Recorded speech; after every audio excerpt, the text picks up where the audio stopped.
Stop with the questions. Celebrate. And then they say, is Donald Trump an intellectual? Trust me, I'm like a smart person. Yosemite's one of the wettest we've ever seen from the standpoint of water. Mike Lindell's a conspiracy. Well, you haven't. Person, woman, man, camera, TV. They said nobody gets it in order. It's actually not that easy, but for me it was easy. Amazing. He can't sit down. He's got a burning in his butthole. He's got a fire. He's got a flame coming out of his butthole. Big, massive dumps. Oh, I have a term for that. I call it corporate communism. Somebody sent me a thing this morning where they're talking about putting the vaccine into salad dressing. You see, this is a simple meme that you would find on the internet, but this meme is very real. You ain't seen nothing yet until you see the flaming butthole. Putting us on our knees to China. Now witness the firepower of this fully armed and operational battle station. We have to keep our country gay.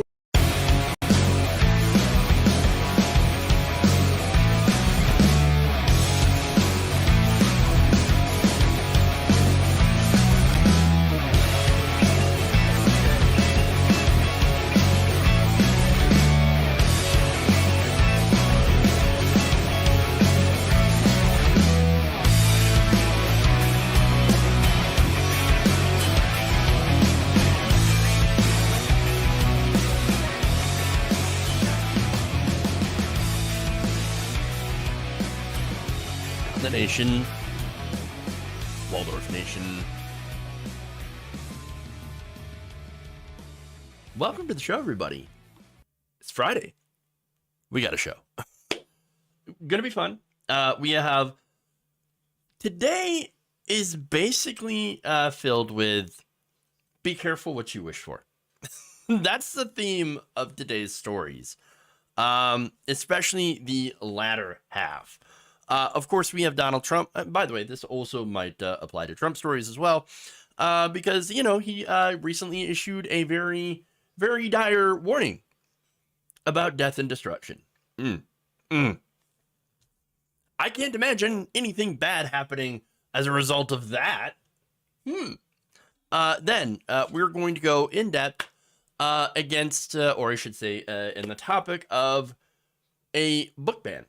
That is hilariously blowing up in the faces of the book banners, including the person who co-sponsored it. That's gonna be fun. All right, so we've got that response, hilarious, and then Tucker Carlson, not so fond of a certain group's increased ownership of guns. Interesting and fun. So we're going to dive in on that as well. So look, we got fun segments. It's going to be very interesting. You're going to enjoy the shows, of course. By the way, let me just also, in relation to the first story that we're going to talk about, which is Trump making threats. Well, you know, breaking news. We have an envelope addressed to Alvin Bragg that was filled with white powder. Oh, it also had a note in it. The message said, quote, Alvin, I'm going to kill you. Well, I mean, you know, that's pretty clear. Pretty clear. So... oh, yeah. We have that. That's happening. So, is this a big surprise? Not entirely. Not entirely a big surprise. All right, so I guess with that, why don't we dive in? Why don't we get started with the show? Before we do, please like and share the stream. Very important you do so. With that said, let's show you what may have led to that. What may have led to it. Come on.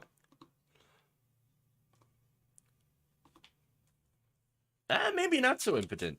After all, I don't know. Okay.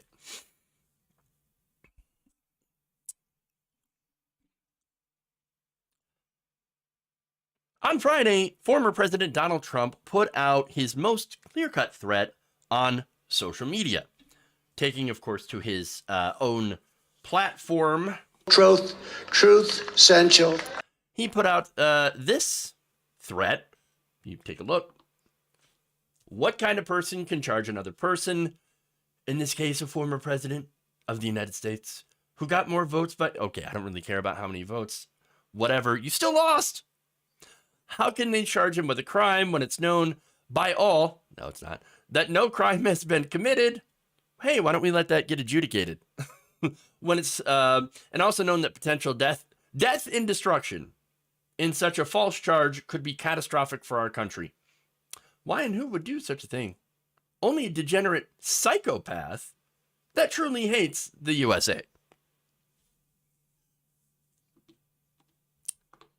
He then added, USA, USA, USA. Okay, so now, look, potential death and destruction. That is a clear threat. Basically, he's telling us that in case that unless this case is dropped in Manhattan, this is, of course, dealing with the $130,000 hush money payment made to Stormy Daniels, his fans are going to do death and destruction. And certainly there is a concern for that. He doesn't necessarily know for sure, but apparently he believes that enough of his fans are violent enough that, and certainly we did see some evidence of that on January 6th, that, you know, if he is charged, that they will do death and destruction. To kind of hammer that point home, just, you know, breaking news here. According to ABC News, a letter containing a mystery white powdery substance was mailed to Manhattan District Attorney Alvin Bragg with the note that said, "Alvin, I'm going to kill you," in it. So, look, that is a threat. That is a clear threat to Mr. Bragg. Now, in that post, you saw that he didn't use, you know, that Alvin Bragg's name, just referring to him as a quote-unquote degenerate psychopath that hates the USA. Donald Trump is not the USA. Okay. Let me just note that this guy is such a narcissist that he thinks, no, I'm the country. No. Now, that said, that was on Friday. Thursday, he actually did go after Bragg by name. In fact, here's what he said, quote, this is all caps. "Why won't Bragg drop this case? Everybody says there's no crime here. I did nothing wrong. It was all made up by a convicted nut job with zero credibility." Wait a minute. That's the same convicted nut job that you hired and employed for many years. Very, very close associate. And he also lied on your behalf. No, zero credibility. Who has been disputed by highly respected professionals at every turn. What is it? People like Alan Dershowitz? Oh, yes, highly respected. Yes. He then continues, "Bragg refuses to stop despite overwhelming evidence to the contrary. I haven't seen any of that. Nobody's seen any of that. We don't know exactly what the grand jury has seen." Then he added, "He is a Soros-backed animal who just doesn't care about right or wrong, no matter how many people are hurt. This is no legal system. This is the Gestapo." I don't want to have to do it. Nancy Pelosi's gazpacho police. This is Russia and China, but worse, disgraceful. All right, so look, I don't think that I should have to point out that calling a black man an animal has, well, it's racist, of course. But there's a lot here, and you might miss it. The anti-Semitism, very clearly obvious, saying that Alvin Bragg is, or implying, I'm sorry, that Alvin Bragg is a puppet of the radical left, or again, George Soros, right? Because that's the right-wing attack. Oh, he's George Soros funded. And that's why he's going after Donald Trump. Which in reality, he's actually not going at... Look, there's no arrest. No indictment. Not yet. Oh, okay. But anyway, there's more. He adds this. Everybody knows I'm 100% innocent, really, including Bragg, but he doesn't care. He's just carrying out the plans of the radical left lunatics. Our country is being destroyed as they tell us to be peaceful. We're not telling you to be peaceful. Your own people are telling you to be peaceful. No, but look, he's basically saying, "Hey, watch out! If you indict me, my fans won't be peaceful. They will do violence. They will do death and destruction." Again, yeah, that is a clear-cut threat. Now, my question is it an empty one?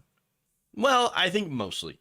Aside from the nut job that sent Alvin Bragg that suspicious envelope with that very, very clear threat. And by the way, the other threats that have been lobbed at his office. Yeah. That said, I have talked about Trump supporters not wanting to show up to protests. And when they do, well, they've been very suspicious of Fed infiltrators. So, as a result, either they don't show up or they show up in very small numbers and they suspiciously eye each other. Now, why is that happening? Why are they afraid of the feds? Well, not only the fact that they're conspiracy theorists, of course, but it does turn out that prosecuting them for January 6th, for the last time that Trump supporters got out of hand, well, that sent a message. But I think secondly, and I think this is a little bit more relevant, at least for the broader, Republican base, the ones who showed up and fought for Trump, they were left hanging. He just basically left them swinging in the wind. All right? He didn't pay their legal bills. He raised all this money to help, the rioters. Or, ostensibly. That's what he claimed to do. I'm going to help pay the legal bills for these people and to fight for election defense, to challenge the election. No, he took all that money and put it in his pocket. And so there's a lot of MAGA guys who generally agree with Donald Trump and think, oh, yeah, no, I want him to be the next president or whatever, or I think it does such great things for the country. But they're like, I ain't going to jail for you. No. I'll vote for you, but I don't go to prison for you. No, hell no. Now, in that case, for those people, wonderful. I got no problem with you guys. I don't want violence. Nobody wants violence. Well, except for Donald Trump, apparently. Calling for violence while also not calling for violence explicitly. But look, a number of other Trump allies have also said, hey, whoa, no violence, which is great. Remain peaceful. Marjorie Taylor Greene, Rudy Giuliani, they've all said, hey, let's not get violent. And again, I agree with that. Great. Now, so that said, right, with all of that, I do think that mainly makes these threats empty. Look, last Saturday, when Trump called for mass protests and claimed that he would be arrested on Tuesday, which again didn't happen and will likely never happen, let's keep it real, he actually betrayed his real purpose for this. And that's fundraising emails. Here's what one of them partly read. The Trump for President 2024 campaign is compiling millions and millions of petition signatures from Americans like you condemning these threats of a possible arrest. Which again, were not threats of a possible arrest. He just put that out there and said, I'm going to be arrested on Tuesday. When Bragg said no such thing. When nobody said any such thing. Doesn't matter. Now, once supporters clicked on a petition link, they were asked to donate up to $3,300 to help Trump's 2024 re-election campaign. And guess what? Worked. You know how much he raised? $1.5 million from small donors over 3 days. Just a 3-day period. Oh, interesting. Look, Trump's 2024 campaign confirmed the sum to Fox News, and the Washington Post, citing an anonymous source familiar with the matter, also reported the same amount raised in a similar time frame. So the resulting average of $500,000 a day is almost double the daily average from the weeks before and after he announced his bid for the White House in November. So what I'm seeing here is that it's just a gimmick. It's all marketing. Trump knows his audience. One of the things that he has a natural skill for, and I'll give it to him on this one, okay? He's a salesman. He knows how to work his audience. He knows how to work the fans. He knows what's going to trigger them. And again, there's a lot of Republican voters that are just waiting to get triggered. So he comes out there and he says something that's obviously not true. I'm going to get arrested on Tuesday, which again, we don't know. We still don't know. We don't even know if there's going to be an indictment. It's very likely that there will not be in this case. It doesn't matter. He goes out and says it and then says, give me money. Just give me money. And they do. And they do. He knows. He's grifter, was a grifter in chief. Now, that said, his gimmick does have a dangerous side, as we just reported with Alvin Bragg. So this doesn't mean that it's not dangerous what he is doing. But again, this involves, well, it puts other people in danger. And Trump's totally fine with that.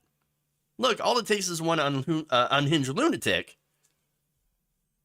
in order to harm a lot of people. That's why you have to be really careful what you put out there. But again, Donald Trump doesn't care. Donald Trump's main focus is Donald Trump. And really, it's about him trying to raise money for his campaign, for himself. Is there a little bit of fear that he might get indicted? I don't know. Okay, maybe. Could this also be a way to intimidate Bragg? Maybe. Did it have an effect? I think so, if that's the case. And it might have worked. I mean, we saw that the NYPD had put up massive amounts of security before Tuesday. And now we've learned that Bragg has delayed the case until next week, the hearing. Now he's working on other things. So they're not even going to make a decision this week. Look, as I told you before, earlier this week, I'd been skeptical of Donald Trump being indicted when it comes to this.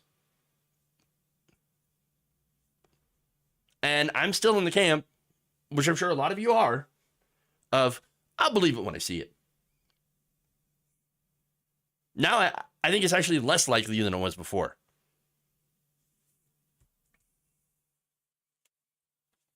Okay.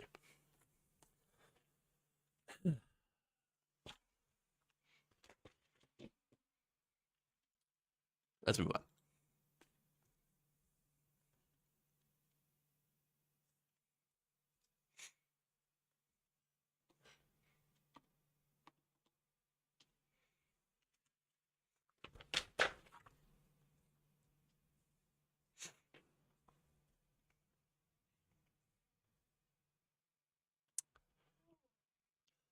An unnamed American hero is pushing back against a book ban in his state by arguing that, hey, if we're going to ban these books for, these certain books for certain content, well, we should include another book, the Bible.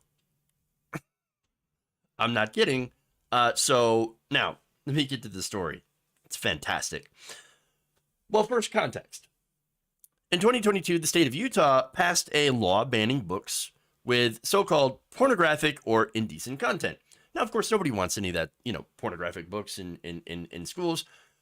I don't want hustlers in the, in the school's library. Like, nobody wants that. So that's when I think of pornography. Well, that's not the case here. Now, the bill was pushed by Utah Parents United. That's one conservative group, along with other conservative groups that are, again, their goal is to ban books. They believe that these books are inappropriate. Now, it just so happens, unsurprisingly, they overwhelmingly feature Black people, people of color, and queer or gender non-conforming characters as main characters. A lot of them are, again, some of them I should say are coming of age stories. with, yes, maybe some slightly suggestive or, things that are, stuff like that. Nothing that's overtly pornographic. Okay. So here's the thing, right? Some of the band titles included Judy Blume's Forever, Genderqueer by Maya Kobabe, and 19 Minutes by Jodi Picoult. So now the parent who is saying, well, if you're going to ban those books, then you should ban one of the most pornographic books ever created. The Bible. Now his name, or their name, has been hidden thanks to privacy, because, you don't want their name getting out, getting a lot of harassment.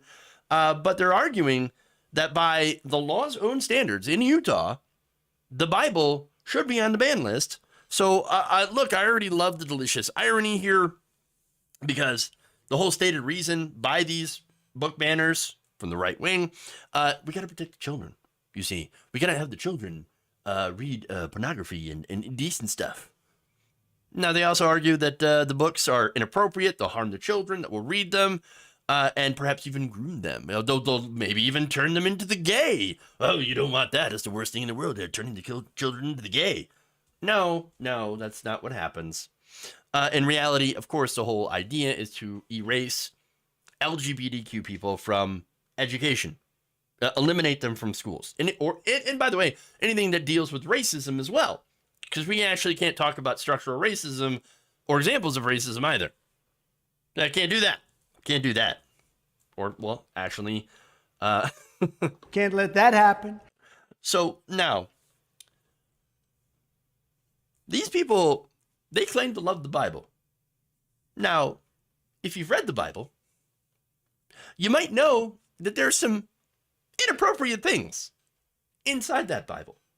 I know. In fact, the unnamed parent's request, which started saying, get this porn out of our schools, pointed out that the Bible contains incest, onanism, bestiality, prostitution, genital mutilation, fellatio, sex toys, rape, and yes, infanticide. They said, you'll no doubt find that the Bible, under Utah code, has no serious value for minors because it's pornographic by our new definition. And he is correct. Let me show you some examples. Song of Solomon. Basically, in that, there was a description of a female's body.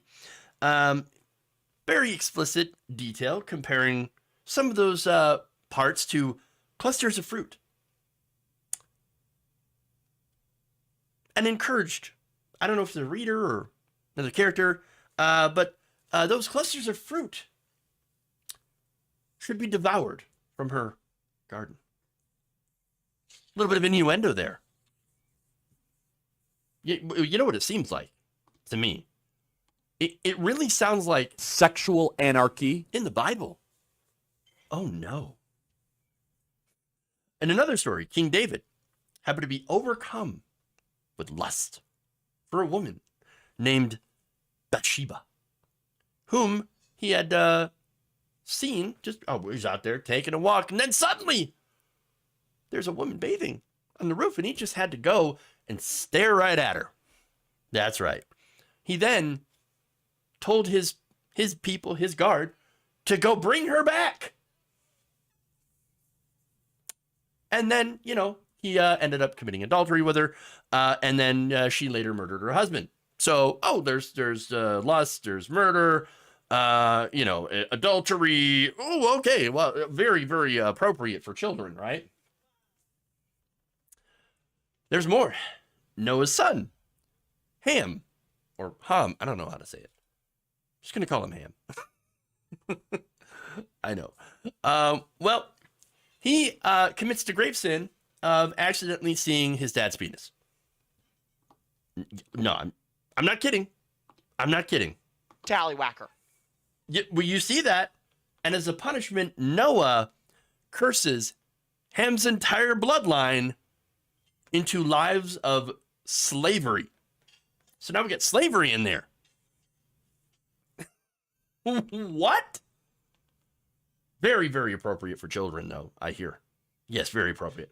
Tighten up my meat. Testicles. Full of that. Oh, there's more. You all know the story, or you might be familiar with the story of Lot, whose daughters basically got him drunk and sexually assaulted him when he was passed out.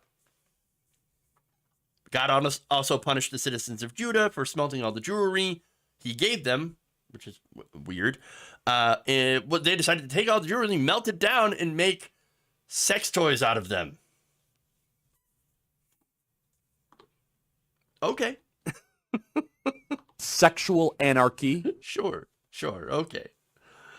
Look, that's just some of the examples. We're not even getting into the baby murder. But hey, that's okay. Apparently, that's totally fine. Leave that. Yes, kids, they should read the Bible. But mention anything about gay, we got to get rid of it. It's pornographic. It's terrible. Horrifying. Because, the gay apparently is the destruction of society. Yes, that's it. The whole thing is ridiculous. Now, look, the parents' letter continued by saying, I thank the Utah legislature and Utah parents united for making this bad faith process so much easier and way more efficient. I love the salt in there, by the way. Now we can ban all books, and you don't even need to read them or be accurate about it. Heck, you don't even need to see the book. Ceding our children's education, First Amendment rights, and library access to a white supremacist hate group like Utah Parents United seems like a wonderful idea for a school district literally under investigation for being racist. So now, on that last thing, by the way, Vice News reported that back in 2021, the Department of Justice and the U.S. Attorney's Office for Utah had investigated that very same school district for long discrimination, basically serious and widespread racial harassment of Black and Asian American students that happened over a long period of time. Oops. You might have, there might be more important things to worry about than banning books. You might want to, stop being racist. But, of course. Can't let that happen. No. We're going to go after the ridiculous culture war stuff. That's what we're doing. By the way, in 2022, the mother of a Black 9th grader also sued the school district for racial harassment by students on a daily basis. Yes. So, look. Gee, I wonder why the states are trying to ban these books. Can't tell. Have no idea. Can't figure it out. It's a distraction. It's all a distraction. And not only that, but again, a way to erase LGBTQ people and even any mentions of how racism is bad. That's what they're doing. Now, this person, whoever they are, that is trying to get the Bible banned, American hero. And it's not because I want the Bible banned. Honestly, I don't care. To me, it's another piece of fiction. And you can disagree with that, whatever, right? I say it's written by man with some pretty interesting, visions, hallucinations, thoughts, ideas, whatever, right? I'm not even saying the Bible is all bad. There's even some decent lessons in it. A lot of which, some of the people who claim to be the most Christian on the conservative side seem to ignore. And I'm not saying everybody is that way, but you look at the church megapastors, claim to be Christian, they ain't Christian at all. They ain't taking care of the poor. No, they're telling the poor, give me your money. Make me rich. But, no, the reason that I say that I hope that he's, or they are successful is because laws theoretically should be applied equally. If you're going to go after books that mention LGBTQ and alleged sexual themes, then, you might want to go after the Bible that has a lot of sexual themes and violence and slavery and racism and all the terrible things that are in it. So really, this is a great example of how if you try to be, do censorship, if you're trying to do book bans, if you're trying to pass laws or doing so, or actually passing laws, like don't say gay, in the end, that could very well come back to bite you. And this is a good example as to how. So, be careful what you wish for. We have more on that, by the way.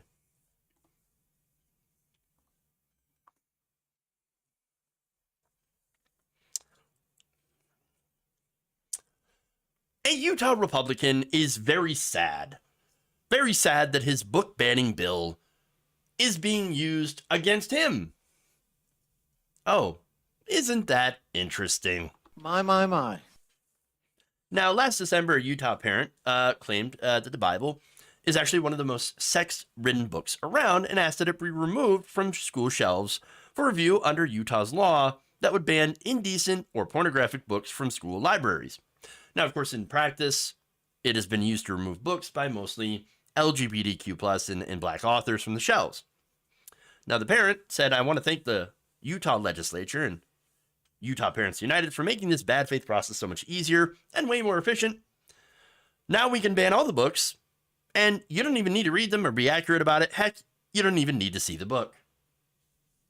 So now the Utah state rep who sponsored this bill had responded to this, and this is Republican Ken Ivory, who, again, is very sad, and he described the parents' request as just a political stunt that would drain the school resources. Funny how this is one of the few times that Republicans are worried about draining school resources when a lot of their policy is about defunding schools.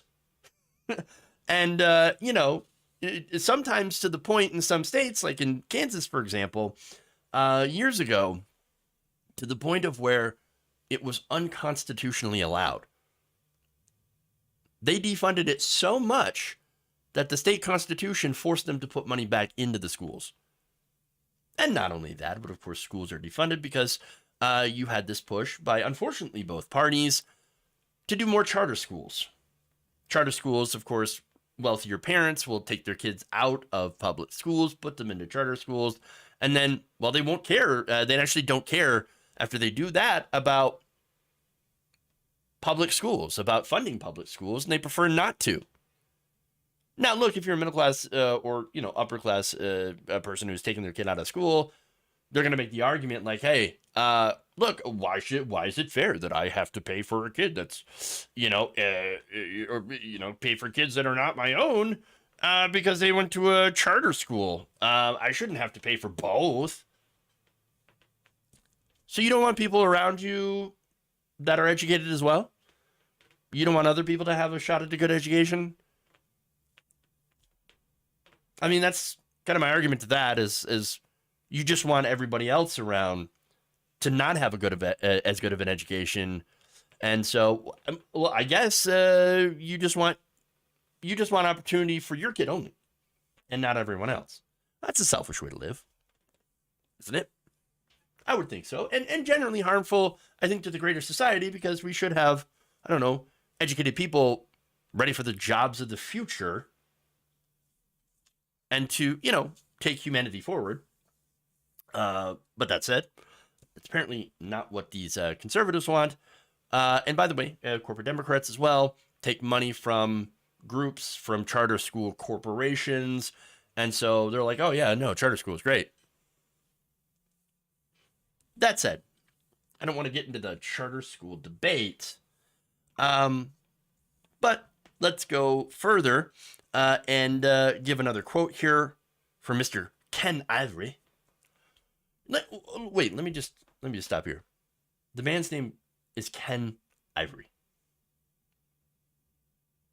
Let's just appreciate the irony for a second here. Person who's cool with banning not only LGBTQ books, but also books that have to deal with racism. And by the way, affecting a school district, one of which that has been investigated for massive amounts of racism, just happens to be named Ivory. It's a weird coincidence, isn't it? Now, here's what he said. There was a purpose to the bill, and this kind of stuff, it's very unfortunate. Yes, how dare you try to use my bill against me? Very, very unfortunate. It's very unfortunate you figured this out, that, oh no, you can weaponize something against me.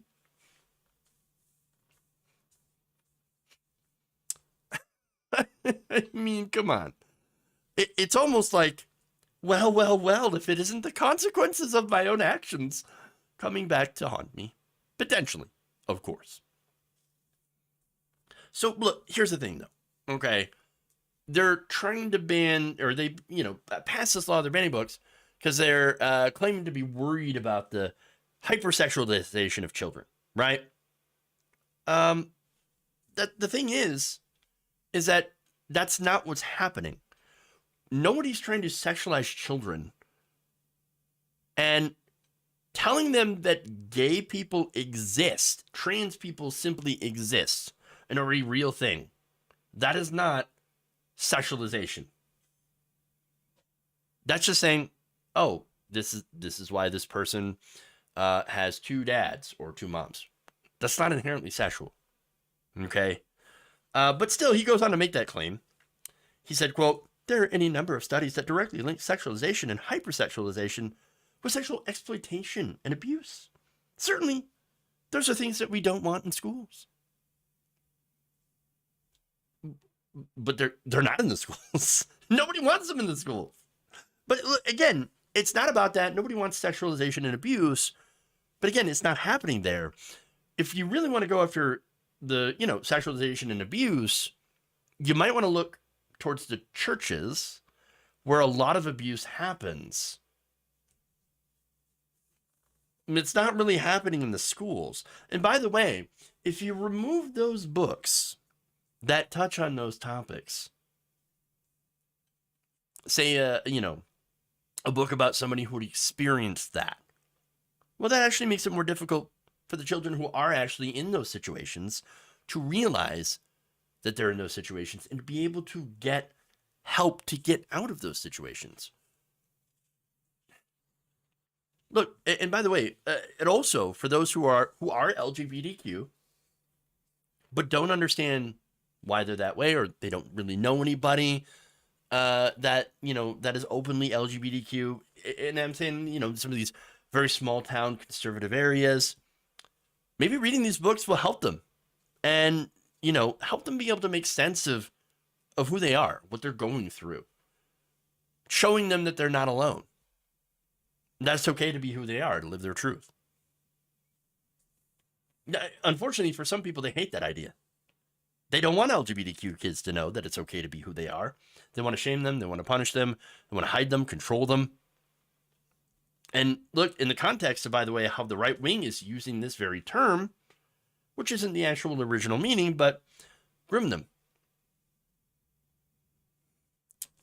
So, look, I would think that, to me, religion is a form of, again, if we're using the right-wing definition, groom them. Grooming them into a religion to believe a certain set of principles, right?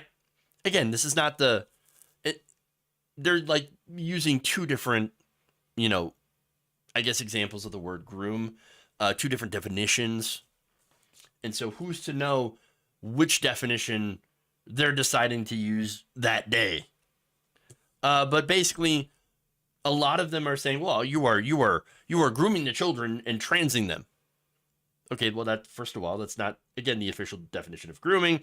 And secondly, that's not actually happening. You can't just turn someone trans or gay. That's not something that's real. And so, but again, that's not how it works. You are who you are, and you usually know that. You usually know that from a pretty young age. And there's, again, studies, there's evidence of that being the case.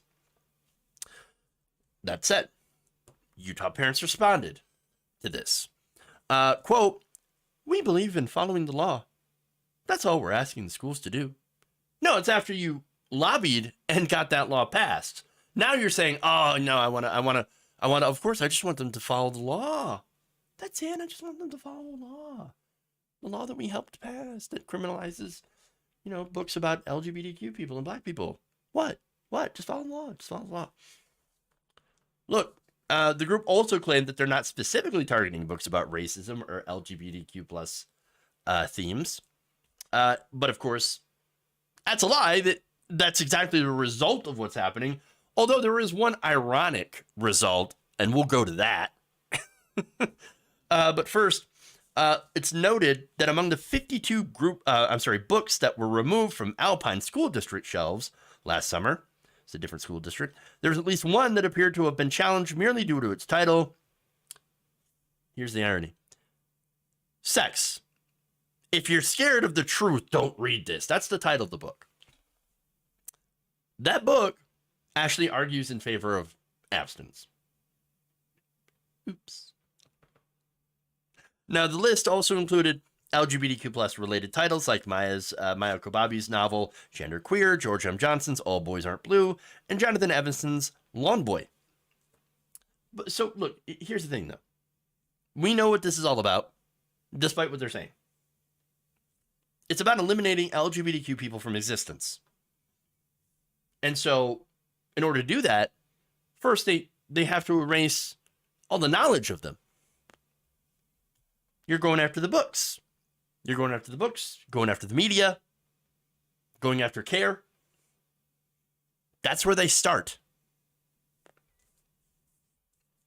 And so far, a total of 2,571 unique book titles have been targeted by conservative groups for censorship in 2022. That is up 38% from what they had already done in 2021. In fact, according to the American Library Association, the vast majority of the targeted books were written by or were about members of the LGBTQ community and people of color. In fact, here's a statement here from Deborah Caldwell Stone, an ALA director. Overwhelmingly, we're seeing these challenges come from organized censorship groups that target local library board meetings to demand removal of a long list of books they share on social media. Each attempt to ban a book by one of these groups represents a direct attack on every person's constitutionally protected right to freely choose what books to read and what ideas to explore. The choice of what to read must be left to the reader, or in the case of children, their parents. Hey, whatever happened to parents' rights? Do you not believe in parents' rights? Hey, look, if you don't like that book or you don't want your kid reading that book, you don't have to read that book. That's fine. Now, the statement concludes by saying that choice does not belong to self-appointed book police. And that's what it is. What they're doing is saying, instead of leaving it actually up to the parents, and it's the same issue with, taking kids to family-friendly drag shows, right? I don't like that. So no one can see it. I don't like that book. You can't read it. Why the hell can I read it? Who are you to say what I can and cannot read? Who are you to say what I can and cannot take, where I can and cannot take my children if I theoretically had them? No, make decisions for yourself. That's fine. Stop making decisions for the rest of us. Get your big government censorship out of our lives. Because guess what? I'm an American. And I believe freedom. USA, USA, USA. Freedom.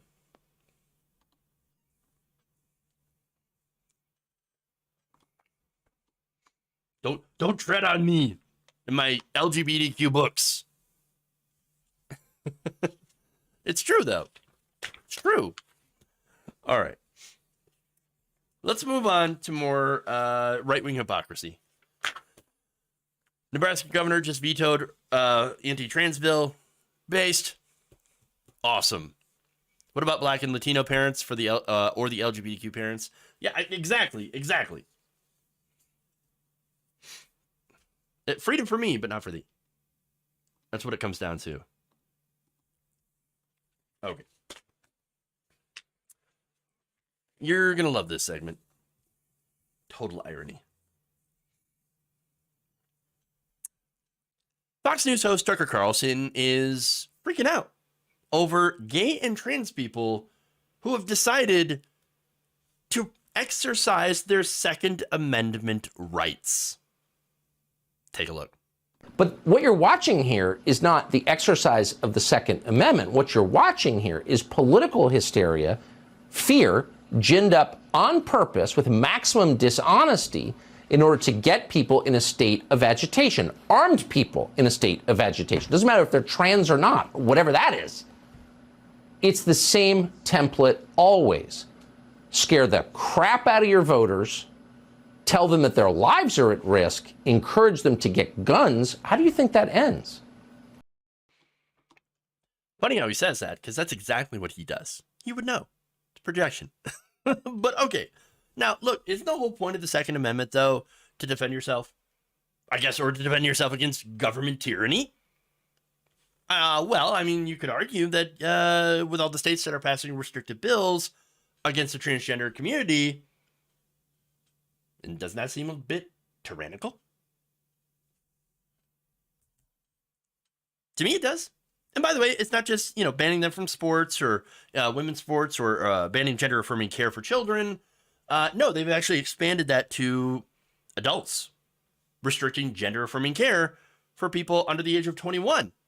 Now, 18, you're an adult. Some have even tried to ban it up to the age of 26. Sounds a bit tyrannical to me. That's big government coming in and into trans people's lives and saying, no. You can't be who you are. We control your life, not you. We control your life. We control your body. And by the way, it's the same thing that they're doing to women. Assigned female at birth. Saying, oh, you can't control your reproductive system. You're not allowed. Look, according to the ACLU, there have been roughly 275 anti-LGBTQ bills that were in state legislatures or have been passed in the United States, I believe in 2022. So you can argue pretty successfully that that's all part of an effort to try to erase transgender people from American society.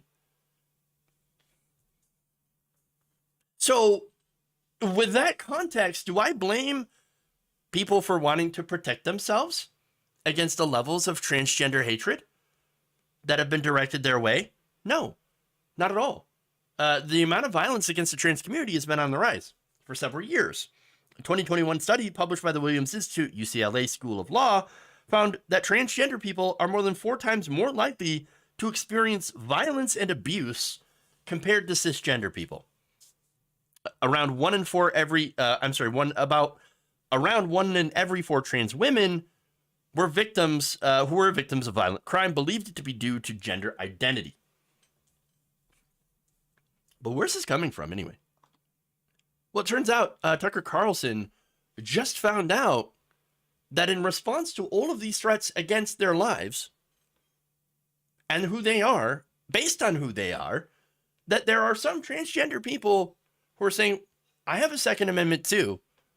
I'm going to try to protect myself. So now he's responding to the segment that was a recent NPR interview with a group called Rainbow Reload. I want you to listen to some of that, and they're going to tell you, the people in this clip, I'm going to tell you why they're part of this group. Take a look. If the world is dangerous, then you have to be dangerous back. And that very much has pushed me into where I am now.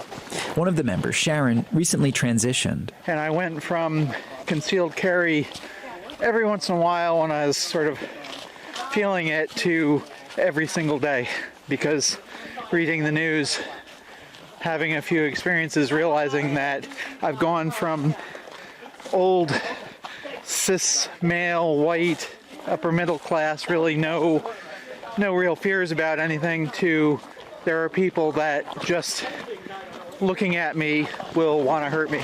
There's that individual fear of what may happen simply existing in public. But for some, there's also a more organized and ominous threat, including a neo-Nazi group now active in New England that's targeted trans people. This is Jamie, who's carrying a new pistol she's hoping to break in today. There's been an uptick in hate crimes. There's been an uptick in groups that have been protesting drag story times and drag shows, and it felt like I needed to learn how to protect myself. There are local rod and gun clubs where she could shoot, but with her leftist political leanings and being a trans woman, she thinks she wouldn't be welcomed. And having to hide your identity when you're shooting with a group of people isn't really a great time. Do you consider yourself on the political left? I mean, if you go far enough left, you get your guns back. And I want people to feel safe to be who they are. It's not a matter of politics. It's a matter of whether or not you think certain people should get to live and be their genuine selves. Look, I don't like it, but I can't disagree with it. Do I believe in tighter gun laws? Yeah. Do I believe in keeping certain kinds of weapons out of the hands of people? Like, automatic, weapons? Yeah, of course.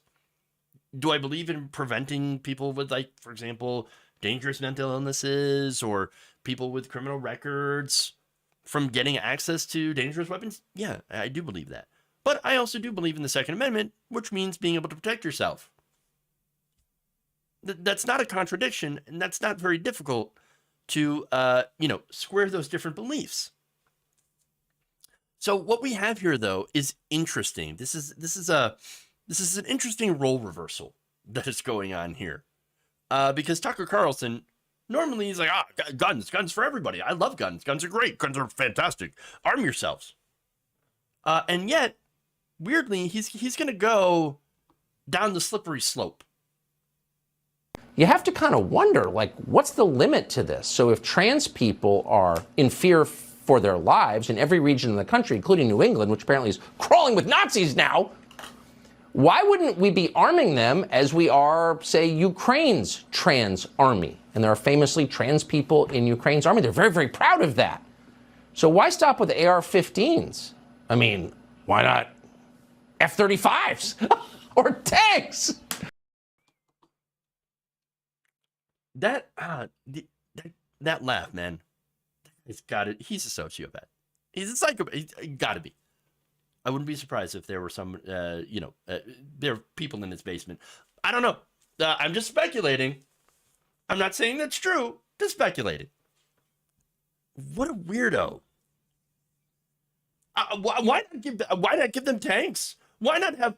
Wait a minute. Why are you making a comparison to Ukraine when it's not the government that is saying we are going to arm trans people? We're going to turn them into a they-them army. What? What are you? What? Look, here's the thing. He also added, we're as for guns as you could possibly be, but this seems like an incitement. Who's inciting who? Tucker? Funny enough, I have actually seen a right-winger make an argument about, oh no, we should have bazookas and tanks and access to nuclear weapons. If we can afford one, sure, why not? Okay, that's a weird argument. But the whole thing, again, is pretty ridiculous. As I said before, the government is not doing a gun buying program for transgender people. The government's not involved at all. But he does make a good point in the fact that media is making trans people afraid for their lives. I agree with that. I do. Because it just so happens that it's the right-wing media that is making trans people fear for their lives. Let me give you an example of this. This is YouTuber Tim Pool. Right after the Club Q shooting. Club Q held a drag event. Drag Queen Story Hour. Okay. And this is what he said afterwards. The grooming of children is not stopping. People are calling for more violence. I don't think the legislators will stop the grooming. You tell me what happens next.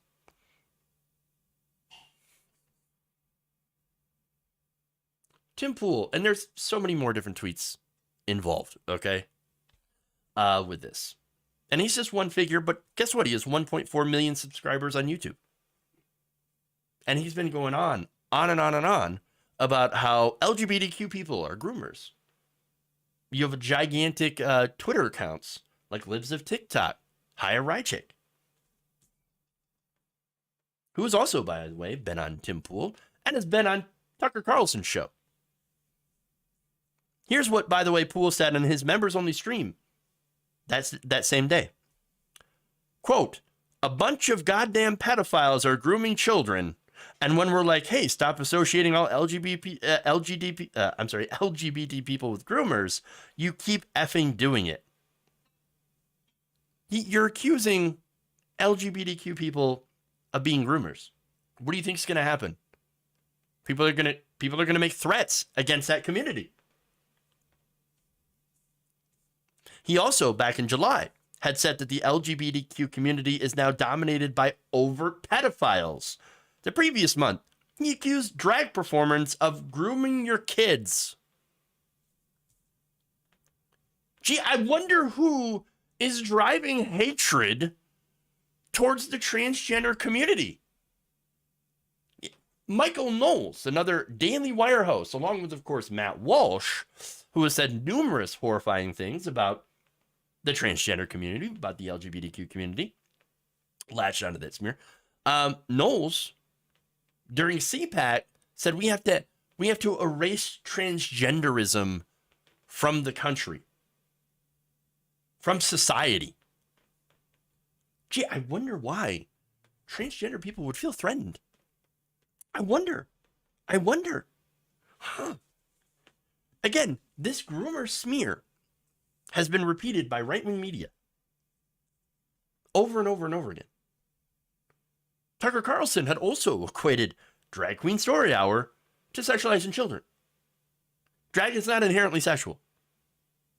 The point that I'm trying to make here is that trans people's lives are in danger because of media, right-wing media.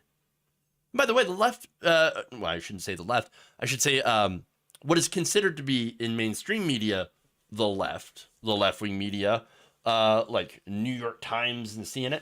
New York Times has done massive amounts of anti-trans coverage. So you're going to tell me that New York Times is on the left? Hell no.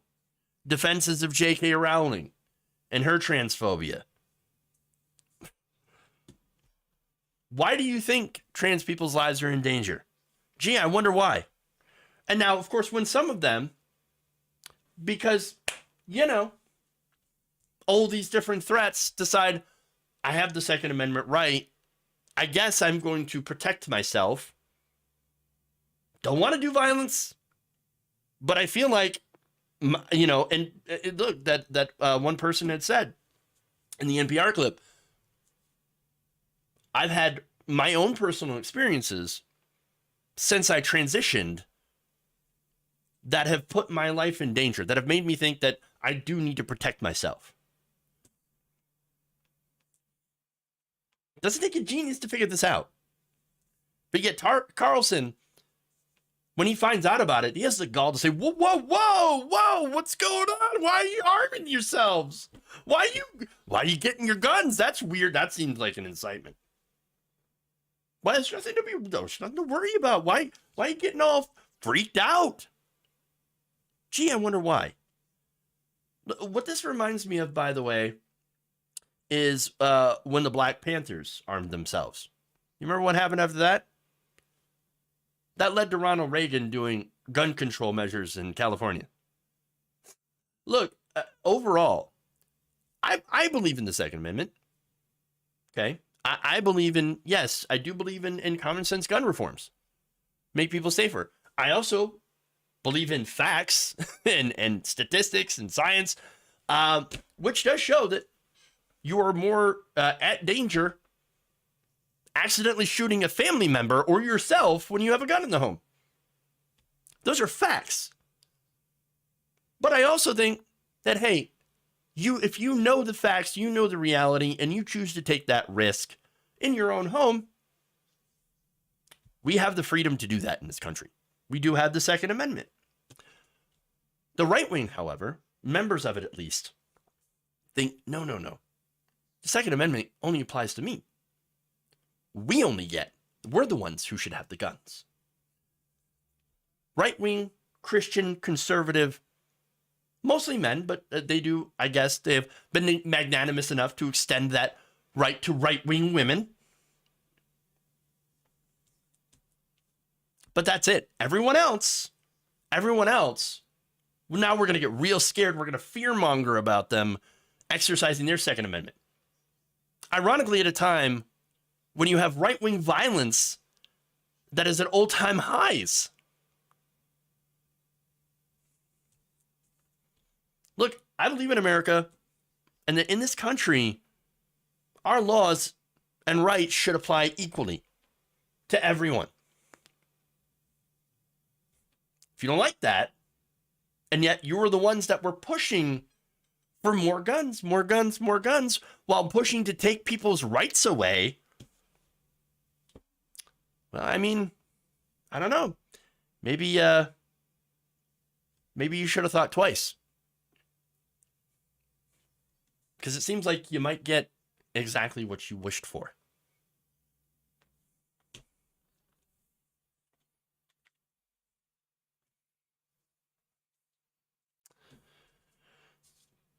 Okay. The Second Amendment doesn't mean the right to have every single gun, type of gun imaginable, making them available to mass shooters. No, I agree with that. That's why I said I do believe in common sense gun reforms, like the vast majority of Americans.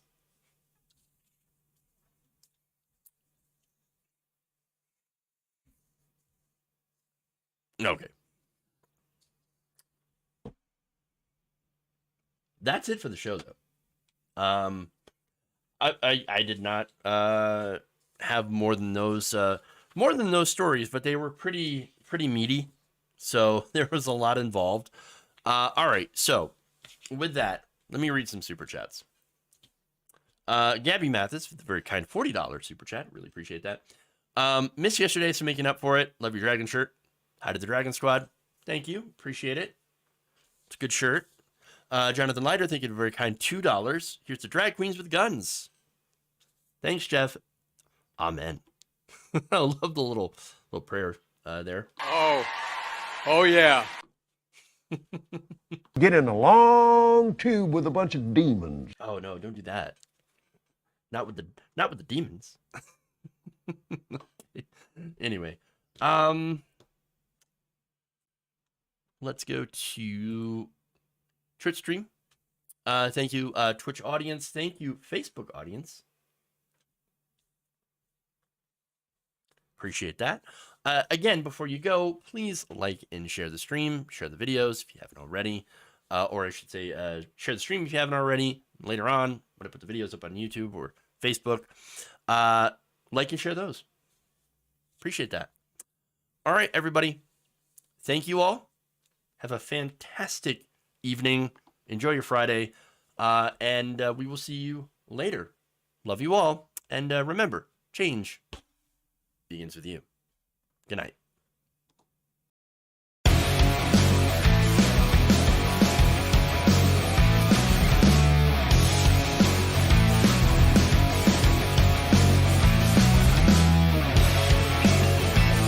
It's not a salami sandwich. Disappointed! The Republican Party's racist.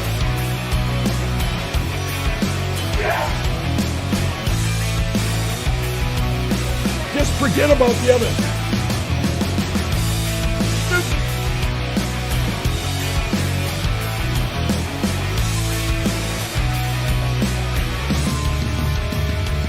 There's no ice cream in hell. They're kicking me out the door. They're kicking me out the door. Up yours, woke moralists. We'll see who cancels who.